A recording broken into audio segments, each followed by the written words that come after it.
Masechet Rosh Hashana, Daf 29. We're talking about mitzvot requiring kavanah. We saw in the previous daf the opinion that doing a mitzvah does not require kavanah. If someone is forced to eat masah, or they happen to be hearing shofar without realizing that they are fulfilling the mitzvah, we saw one opinion that said you still fulfill the mitzvah as long as you do it. It doesn't matter if you actually have intention or not. That is not the halacha l'maaseh. Halacha l'maaseh is that one must have intention to fulfill the mitzvah.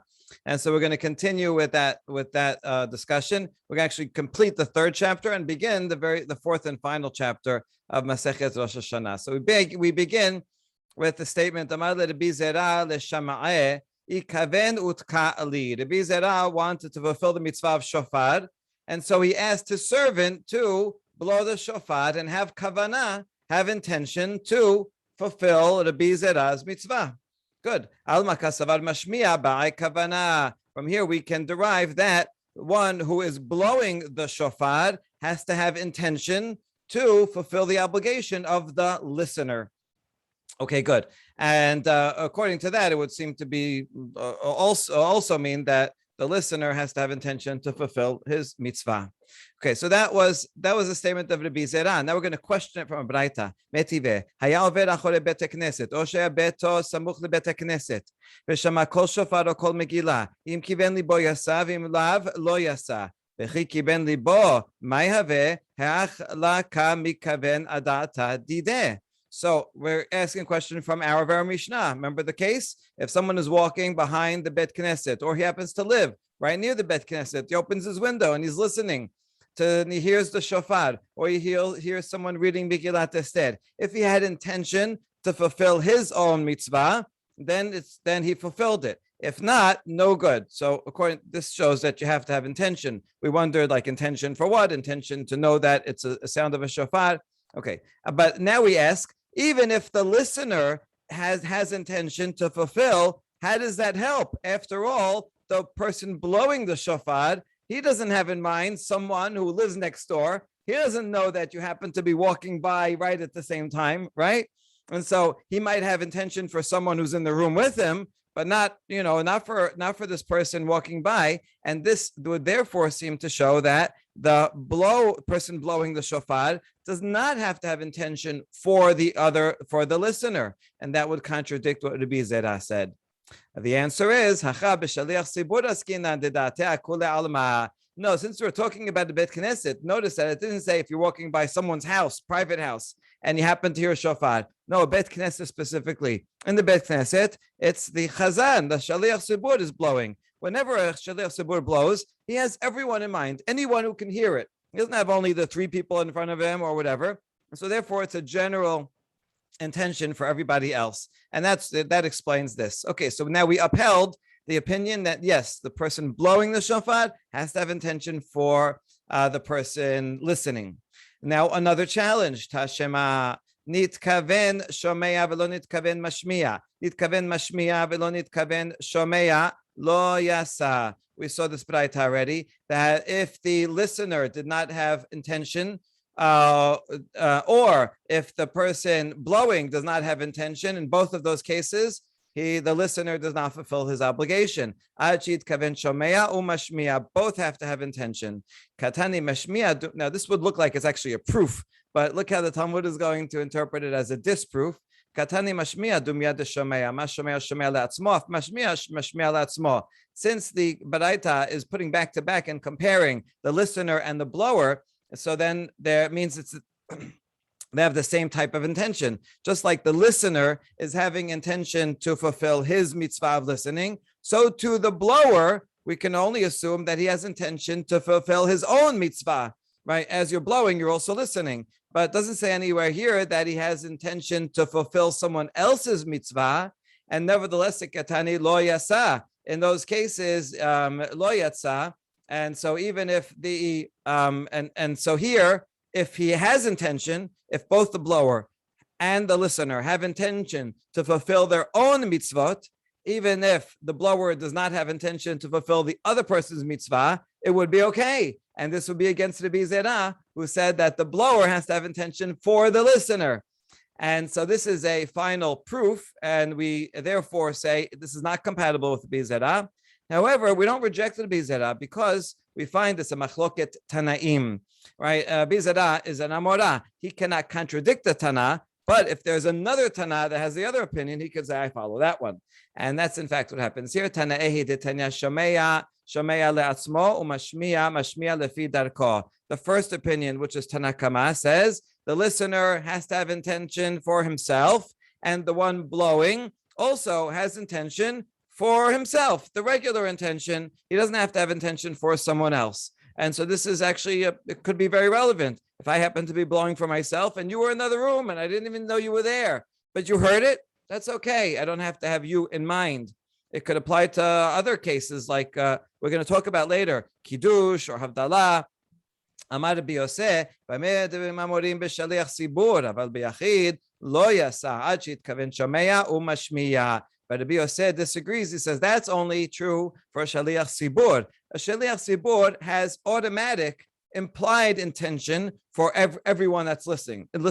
That's his job. He is a messenger of the Sibur. But so therefore, that's what this is talking about. But if it's a single person who happens to be blowing for himself, then it's no good until he has intention for the both have intention, shomeya and mashmiya, the hearer and the person making the sound, to fulfill the obligation of the person hearing. And that is in fact the halacha le'ma'aseh, that both the listener has to have intention to fulfill and the person sounding has to have intention, that specific intention, unless he's a shaliach sibur and he's having intention for everyone, which would mean like for kiddush, if I'm making for kiddush for myself, and I didn't know there was someone listening, it's no good. If I'm making kiddush for everyone, then even if I didn't see that particular person, I would still be okay.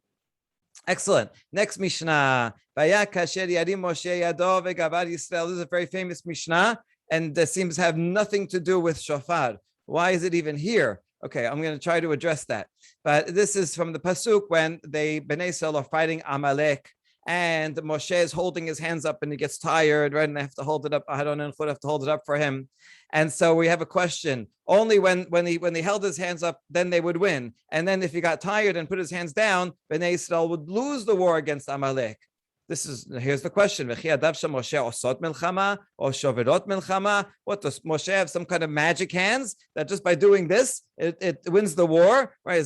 A force field? How does this exactly work? And the parallel midrash says, Moshe shovrot Amalek, right, instead of shovrot milchama, which is a bit of a clearer formulation. So Ela lomar lecha kol zman sheyusra mistakilin kalape ma'ala mishtabedin et libam lebehen shebashamayim hayu mitkaberin v'im lav hayu nofelim. So the answer is no, it's not some kind of magic, but rather Moshe was giving them moral and spiritual support. You know, like a coach on the sidelines. If he's all riled up, then the players play better. And so when Bnei Israel would look at Moshe's hands, well, Moshe was high up, so then they would have to turn their heads up, and by turning their heads up towards the sky, they would subdue their hearts, their minds to their Father in heaven, and then they would win. But if not, if they were not connected to Hashem, were not praying, didn't put their trust in Hashem, then they would lose. They needed that moral, spiritual support. Okay, really beautiful idea. And now a second analogy is the same thing. There's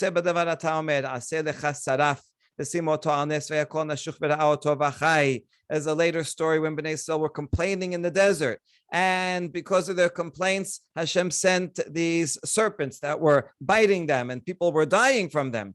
And then they said, Moshe, please help us. So Hashem told Moshe, make a serpent out of copper and put it up on a staff. And then everybody will look at it. If they look at it, they will be healed.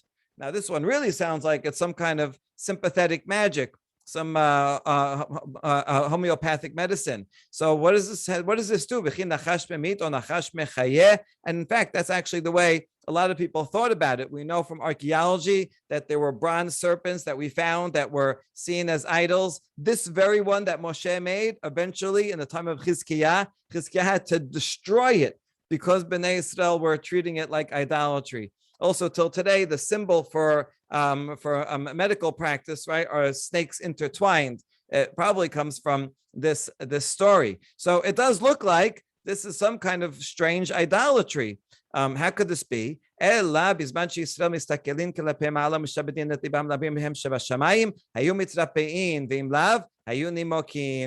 is actually the same thing. It works psychologically, spiritually. When Bnei Israel would look at this because it was high up, well, it would turn their eyes towards heaven, and then when they saw heaven, they would subdue their hearts to their Father in heaven, and that's how they would get better. It was kind of like a prompt to prayer and faith. And if not, then they would rot from the disease. Okay, so very beautiful. What does this have to do with anything in this Mishnah? So let me go on a quick tangent to talk about the structure of the Mishnah. The Gemara doesn't deal with this, but this is once again based on Rabbi Wolfish's dissertation. So if you look at chapter 3 in its entirety of the Masechet, it starts off with the laws of Rosh Chodesh, Kiddush HaChodesh, and it's a case where the Habetim themselves, or all of Israel, they all saw the moon. So that's an interesting case. And notice this Kol Yisrael, and they see it. And they're all going out, looking up, looking for the moon. From there, we transition into the shofar. The shofar itself has a beautiful structure because it starts off talking about what kind of animal can you get the shofar from, so the derivation of the shofar. And then it talks about the shape, straight or crooked. And then it talks about the sound of it, that they can't have holes or cracks, right? It has to be a pure sound. And then it talks about as the sound travels to you, it can't go through a pit or a barrel. It can't be an echo. It has to be the sound itself. And then it talks about the case of walking behind the Bet Knesset and having intention, at least intention to fulfill the mitzvah. And then we have here kavana, kiven libo. So that's the minimum amount of kavanah, is to at least know that you are hearing a shofar, and also halacha is that you are fulfilling a mitzvah. From there, we go into the next part, which has nothing to do with shofar, but has the word mishabedin et libam. In one manuscript, it says umechavenin et libam, to have kavanah. But this kavanah is a much deeper one, right? This is about having intention, drawing your mind to your Father in heaven. And so we go from the source of the shofar to its integrity, to the sound inside as it travels to you, enters your mind, you know I'm fulfilling the mitzvah, and then further enters into a higher spiritual level, that the sound of the shofar reminds you that you are coronating the king, and as you do that, you feel humble. So you see that the shofar functions the same way as Bnei Israel looking up towards Moshe's hands, and also that looking up subdues their minds. Now we talked about looking up at the end of the chapter. That relates directly to the opening of the chapter about looking up at the moon. Looking up at the moon is a way of turning our eyes towards heaven, and then we think about the moon. We don't worship the moon, but we recognize the creator of the moon, and we thank Hashem for the moon. And then that also is a way of confronting and seeing Hashem. And so therefore, the seeing of the moon is actually another enactment of looking up, just like looking up at Moshe's hands. So you see, there's a lot of very deep symbolism in this Mishnah, as it connects, looks like three completely different things, right? But instead of saying this is bad editing, it's actually very subtle and very deep. And just to end this tangent with this famous Talmud that we say every month when we do Kiddush HaChodesh, if Bnei Israel did not merit to greet the face of their Father in heaven except once a month, it would be enough. And that's why we say Kiddush HaChodesh standing up, right? Because it's a way of greeting our Father in heaven. So it's exactly the same words. We don't have witnesses today, and we don't rely on them for setting the calendar, but we do have Kiddush Levana that we do every month, which is a kind of replacement, equivalent to what was done then. And so that's a really beautiful thing to see that symbolism of the shofar in the details of its construction and its sound, and as it enters our minds and inspires us, the same way Moshe's hands did, the same way that blessing the new moon also inspired us. Okay, so that's the end of the tangent regarding the Mishnah. The Mishnah actually ends with one more halacha.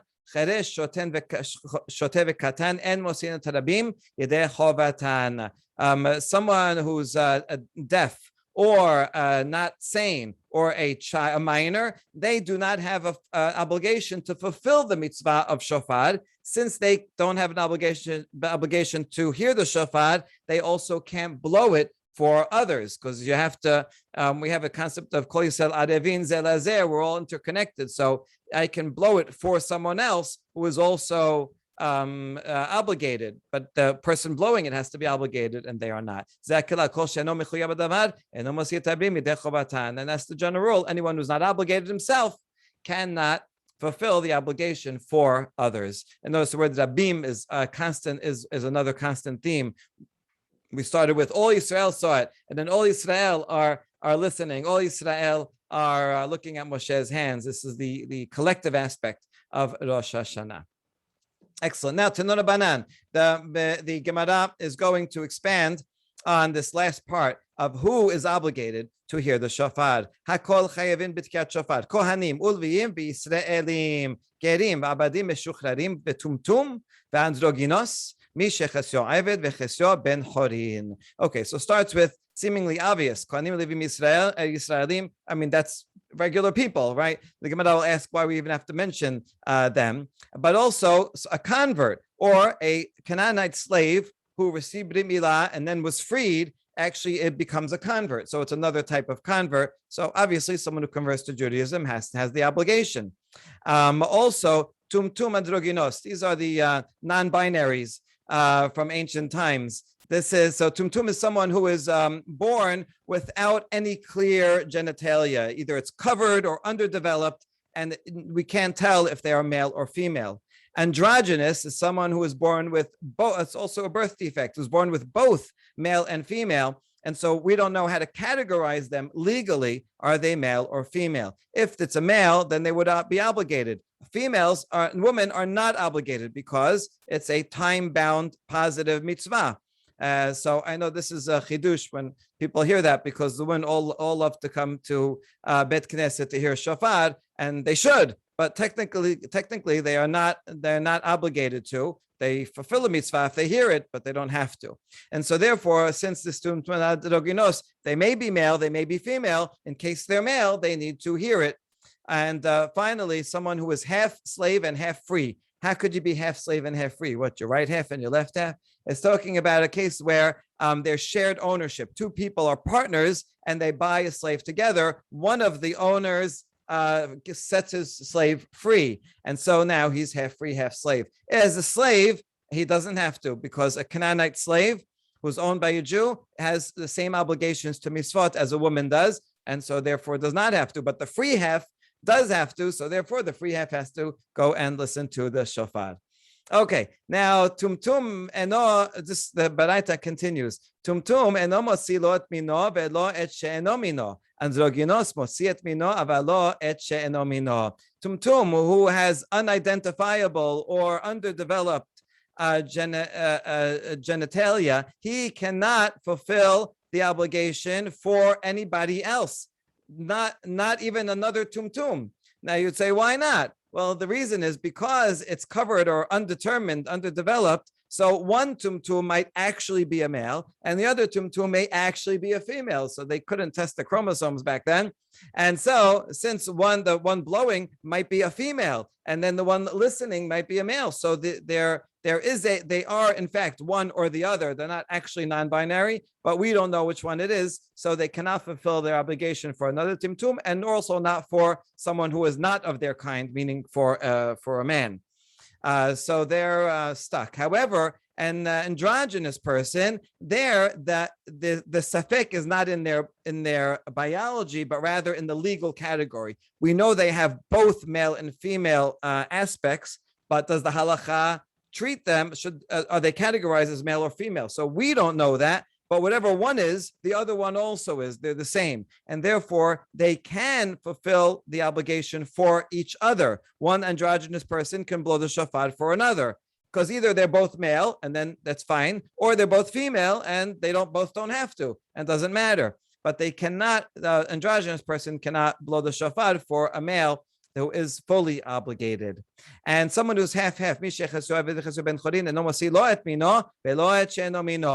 who's half-half can also not fulfill the obligation for another person who's half-half, because if I'm half slave, so half of my blowing is a slave blowing, and then the person listening, even if he's also half-half, but the free half, that free half has to listen fully and not to only half of a sound that is from a free person, right? You got that? And so he cannot blow the shofar, not for someone else who's half-half like him, and also not for someone who is fully free. That's the Braita. Now we'll analyze the different parts of it. Amar Mor.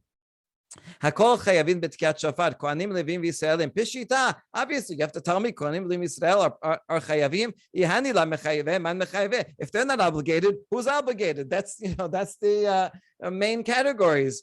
So the answer is Kohanim istiricha le salka da'atecha mina ho'il v'uchtiv yom teruah yeh lachem mandeleta ela b'tkiyat dechad yoma hu demechayev. והנה כהנים, הואיל ויתנהו בתקיעות כל השנה, תכתיב ותכתם בחסוסרות על עולותיכם, הם עלה לחייבו כמשמע לן. So I need to say that Kohanim are in fact obligated, because I may have thought, since the pasuk says that this Rosh Hashanah will be a day of sounding the shofar, so that sounds like only someone who hears it one day a year.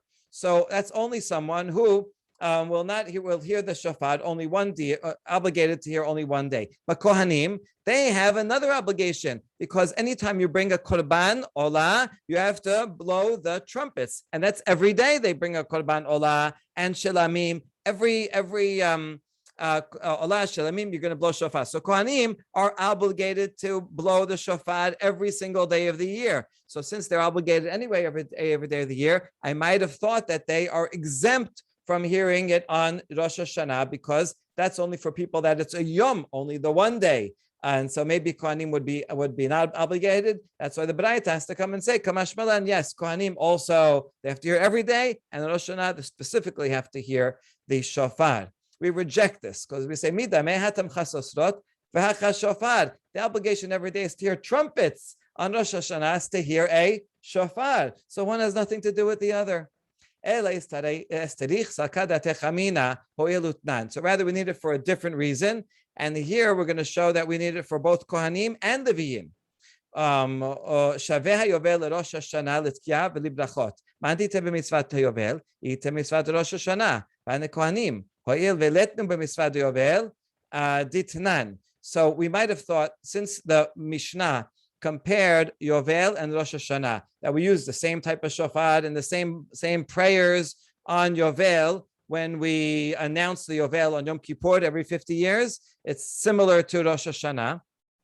So I might have thought only someone who is obligated under the mitzvot of Yovel also is obligated to hear the shofar on Rosh Hashanah. Kohanim, and we're going to see Levim also, the mitzvah of Yovel does not apply to them, at least one of them.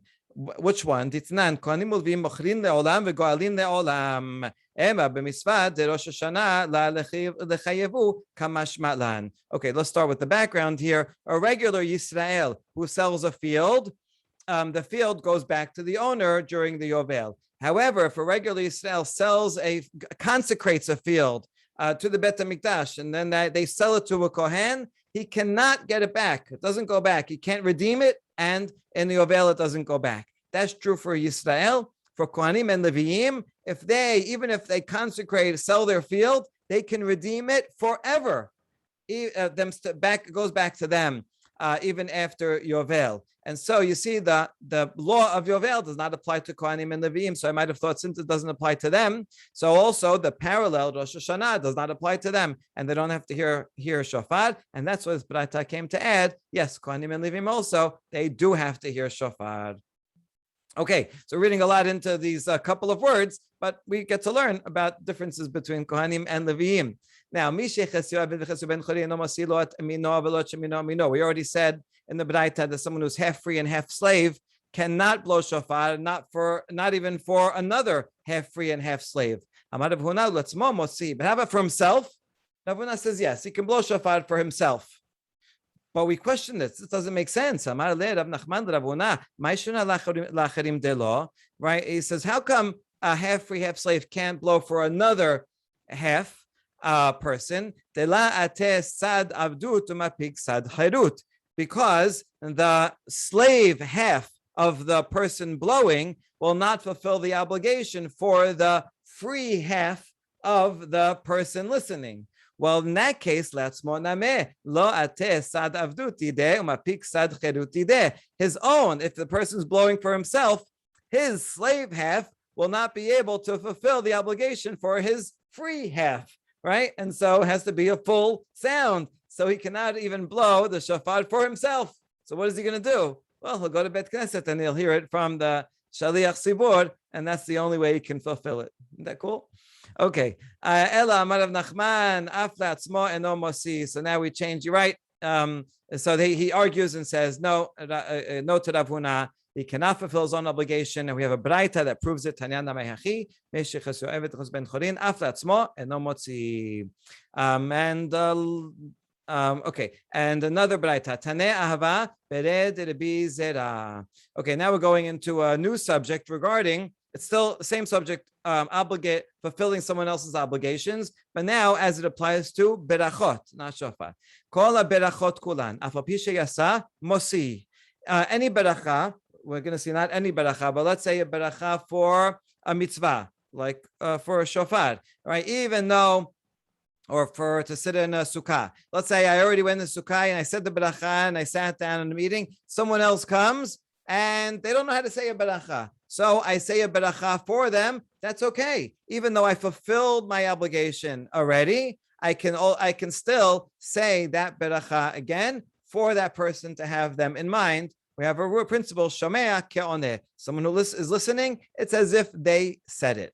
So that's true in general, except chutz me birkat halechem, birkat hayayin, except for hamotzi lechem min haaretz and a gefen, and what he really means here is all birkat hanehenin. Any berachot that's for enjoying something, all berachot before food, then no. She'im lo yasa mosi, v'im yasa eno mosi. It's like a tongue twister. That if I did not fulfill my obligation, I can fulfill yours. But if I already fulfilled my obligation, then I cannot. In other words, if I'm about to drink some wine, and you say, "Oh, have me in mind. I don't want to say my own beracha." So then I can do that. Before I drank wine for this entire meal, I can say a gefen and fulfill your obligation. But if I already started drinking wine and I said the beracha and you come, then I can't do it anymore because I already fulfilled my obligation. Okay, what's the difference between the two? We're going to explain.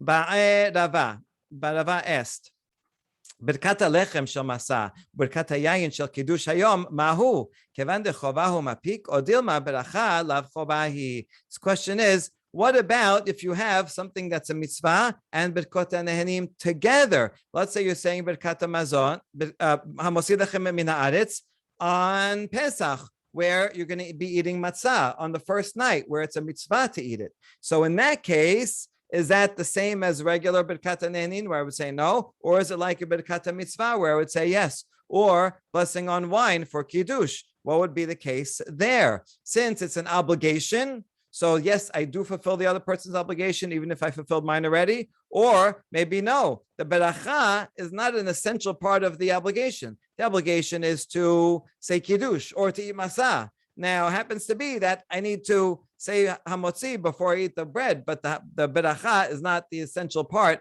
of the blessing of the mitzvah.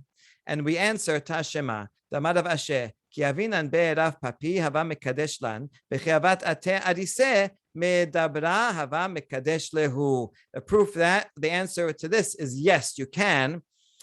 Because Rav Asher said, when we were in the house of Rav Papi, he would say Kiddush for us. We were students, and he would say Kiddush for all of his students. And then when the sharecroppers would come in, they would work on Friday till very late because they had a lot of work to do. And then they would walk and they would get home even after Shabbat started. And so we didn't want to wait for them. So when they came in, the Papi would stop and say Kiddush for them, even though he's already said Kiddush for himself and for the students. What do you prove from here? That yes, you can say Kiddush again, including the Beracha of Hagefen. Even though I said Kiddush already and I drank the wine, someone else comes, I can say Kiddush for them and say Gefen again on their behalf.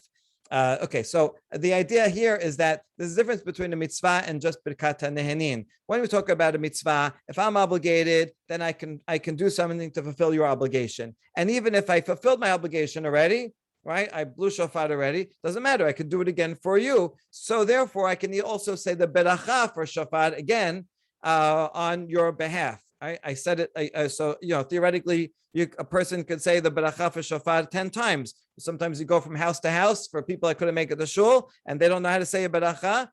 So you can say it for them, right? And this happens.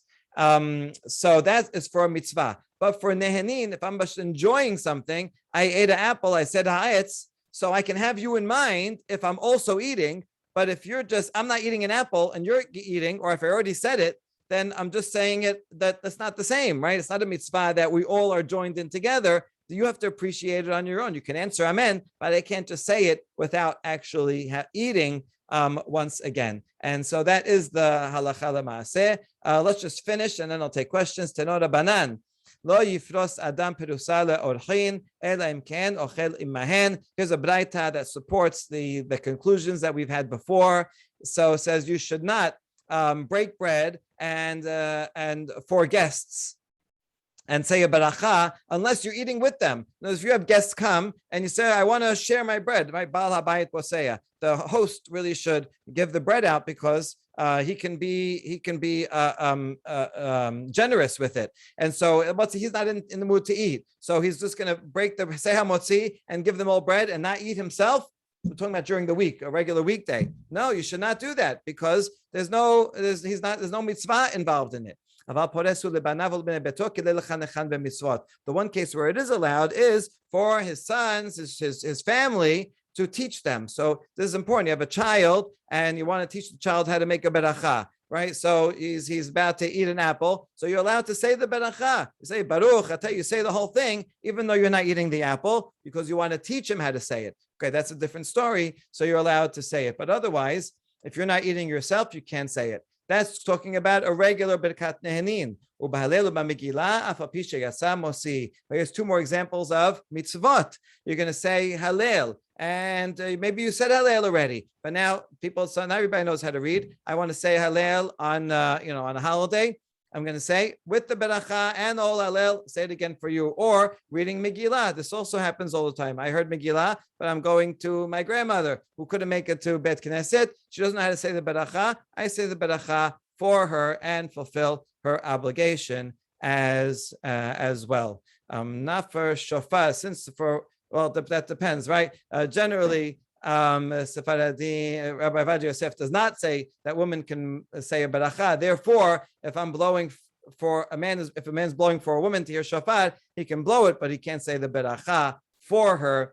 But that would be okay for Megillah, where women are in fact obligated. Hadran alach ra'uhu bet din. Okay, question? That was exactly my question. Okay, with the beracha? Yeah. Very good. Excellent. So, and now we begin the fourth and final perek, Mishnah. Yom Tov, Shel Rosh Hashana, shechal liot b'Shabbat, b'mikdash hayu tokin, aval lo b'medina. Okay, when Rosh Hashanah is on Shabbat, so in the Bet HaMikdash, they would blow shofar anyway, blow shofar even on Shabbat. But not anywhere else, not elsewhere in the country. Once the Bet HaMikdash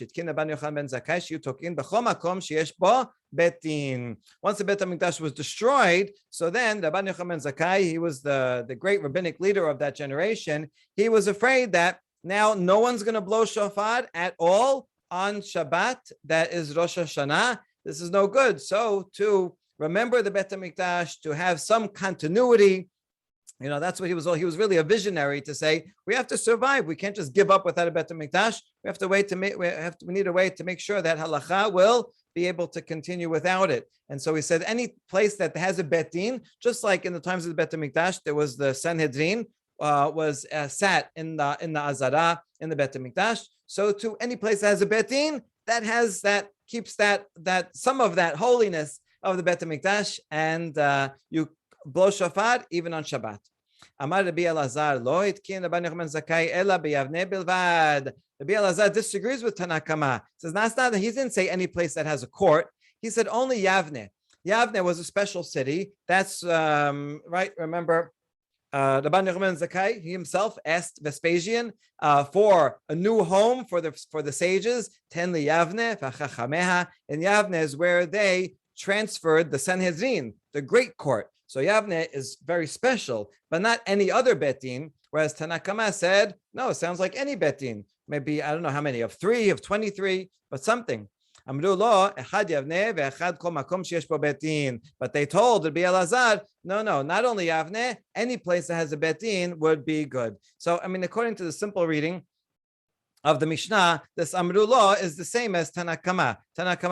First we have the whole halacha, and then we have a conversation in which he says one opinion and Amru Lo is the other. But the Gemara will wonder about this because why the repetition? And not only that, Jerusalem was greater than Yavne in another aspect. שבכל עיר שהיא רואה ושמעת וקרבה ויוכל לבוא תוקין, ביבנה לא היו תוקין אלא בית דין בלבד. When any city that could see or hear or was close or you could come to Jerusalem would also blow shofar. In other words, Jerusalem's holiness was so great that just not only in the Bet HaMikdash did they blow shofar on Shabbat, but all the surroundings they drew from that holiness of Jerusalem. Yavne, it's true that he made a takana that Yavne should have the same status, but that was limited. Yavne has the status in that they blow only in Yavne, but the other surrounding areas they don't blow the shofar. Only in the Bet Din itself, it doesn't extend out. Okay, so in other words, we're extending. We want to remember the Bet HaMikdash and have some of that holiness, but we have to also remember it's not quite the same as it was before. Now, Gemara asks, what is the source for the fact that you cannot blow shofar on Rosh Hashana, which is Shabbat? Right? I might have thought the Torah says Yom Teruah, blow shofar. It doesn't matter anything else. The Torah says, make korbanot, make korban tamid, musaf. You do that on Shabbat, even though you're violating Shabbat. So I might have thought, you're just supposed to. How do you know that? Otherwise, you don't do it outside the Bet HaMikdash. Amar Rabbi Levi, bar Lachma, amar Rabbi Chama bar Chanina. Katuv echad omer, Shabbaton zichiron teruah. V'katuv echad omer, Yom teruah yeh lachem. There's 2 pesukim. One in Vayikra calls Rosh Hashana a remembrance of teruah. Another pasuk says a day of sounding the shofar. Well, which one is it? Are you remembering to do it or are you doing it? La kashya kan b'yom tov shechal yot b'Shabbat, kan b'yom tov shechal yot b'chol. So in order to have an application for both of these pesukim, so we say the first one is talking about Yom Tov, which is on Shabbat. On that day, we remember, we think about blowing shofar, but we don't actually do it. And we add that word in the tefillah if it is on Shabbat. However, if it's during a weekday, that's when we actually blow it. Now, in the Peshat, these are really equivalent. Zichron Teruah is having the blowing the shofar as a remembrance. The shofar is itself a remembrance. But nevertheless, this is a nice derasha, and so according to this, it's biblical. The fact that we don't blow shofar on Shabbat is a biblical requirement. But the Gemara throws a wrench in that. Rava does. Amar Rava, good question. If from the Torah you're not supposed to blow shofar on Shabbat, then how come in the Bet HaMikdash they did? Right? Torah already said zichron teruah, don't blow it. So why are you going and blowing it in the Bet HaMikdash?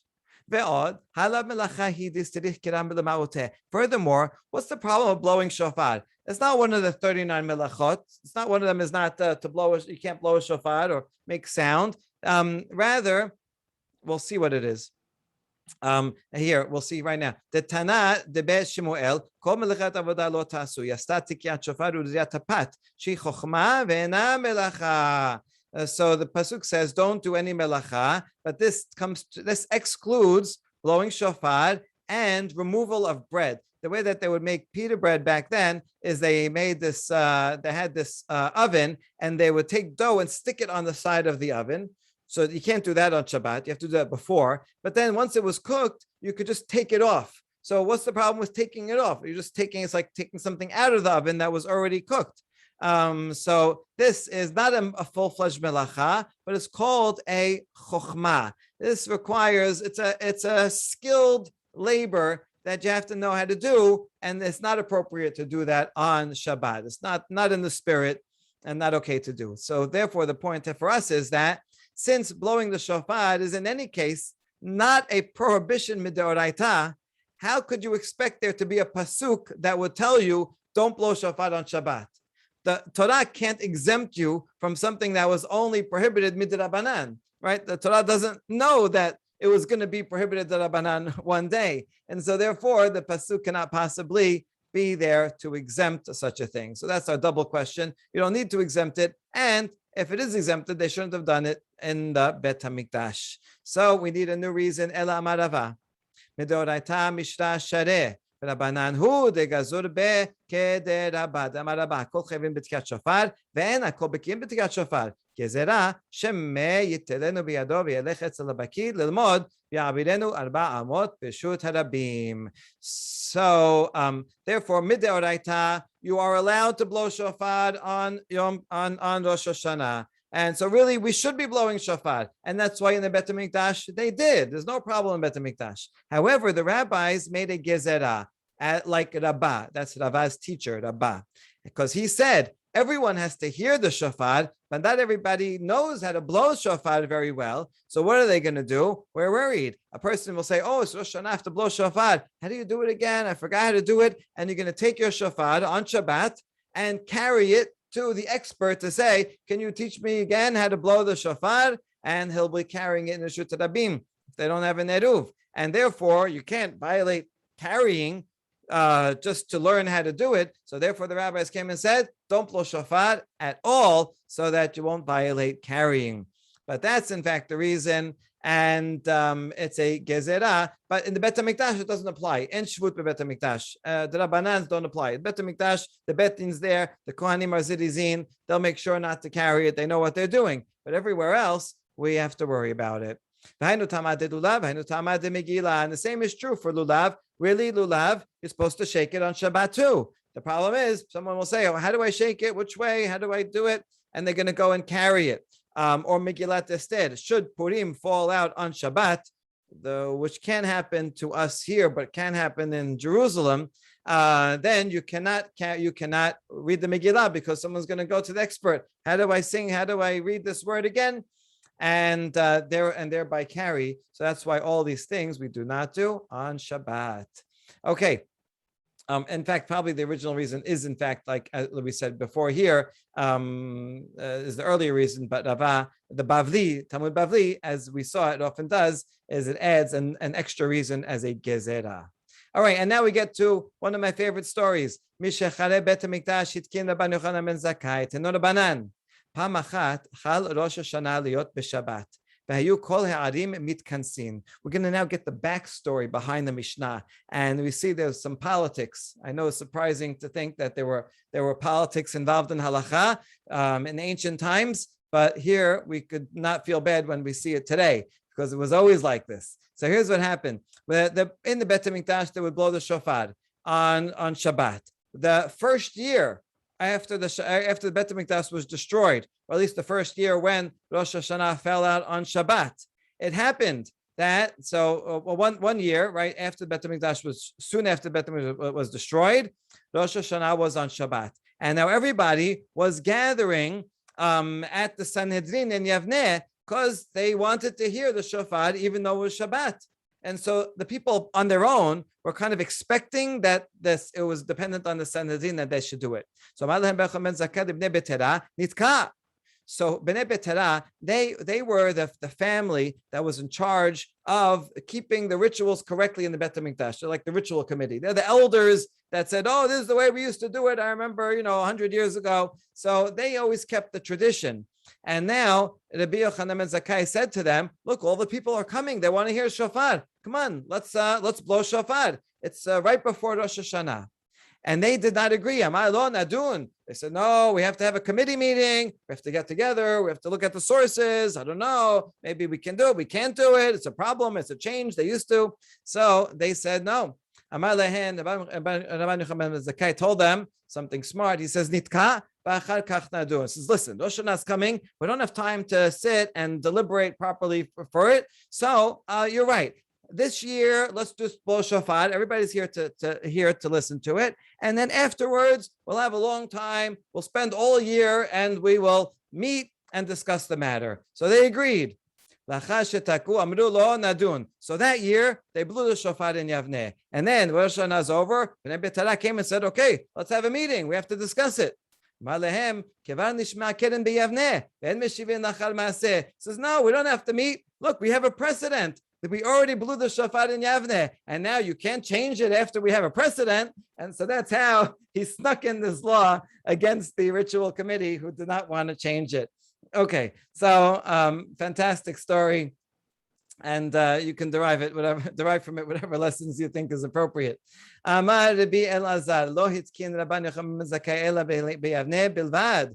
Amru lo echad Yavneh ve'echad kol makom sheyesh bo betin. Amru lo hainu tanakama. So now regarding that last part of the Mishnah where Rabbi Elazar says, no, Rabbi Yochanan ben Zakkai only said in Yavneh, and they say, the Amru lo, they say back to him, not only Yavneh, but also any place that has a betin. Question is, Amru lo is the same as Tanakama. This last statement, that Yavneh and everywhere that has a betin, that's the same as the Tanakama who said the same words. And we answer, Ika benayhu bedina de akrai. No, the difference between them is a temporary court. They'll agree that a place with a permanent court would blow the shofar. But if someplace only had a temporary court, so according to Tanakama, the shofar would be sounded there as well, because they said any place with a court. Whereas according to the words of Rabbi Elazar, according to the Amru law, who responded to them, they said one Yavneh and any place that has a betin, like Yavneh, meaning an established betin, only those places would blow shofar. We'll end here. Baruch Adonai Leolam. Amen ve'amen.